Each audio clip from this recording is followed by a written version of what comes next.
ఆయన పలుసార్లు ఆయన్ని అడిగిన వాళ్ళకి ఆయన ఏం చెప్పాడో తెలుసా?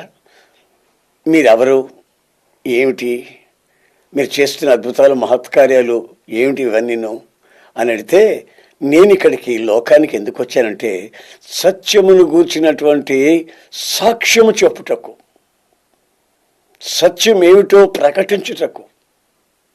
ఒకసారి గవర్నర్ యేసు ప్రభు నిలబెట్టి అడిగాడు, ఎంతసేపు మాట్లాడినా సత్యము సత్యము సత్యము సత్యము అంటావే, అసలు ఆ సత్యం అంటే ఏమిటి బాబు, నాకేం అర్థం కావట్లేదు అని. దానికి యోహాను సువార్తలో యేసు ప్రభు జవాబు చెప్పాడు, నేనే మార్గాన్ని, నేనే సత్యాన్ని, నేనే జీవాన్ని. గనుక యేసయ్యే ఆ సత్యం.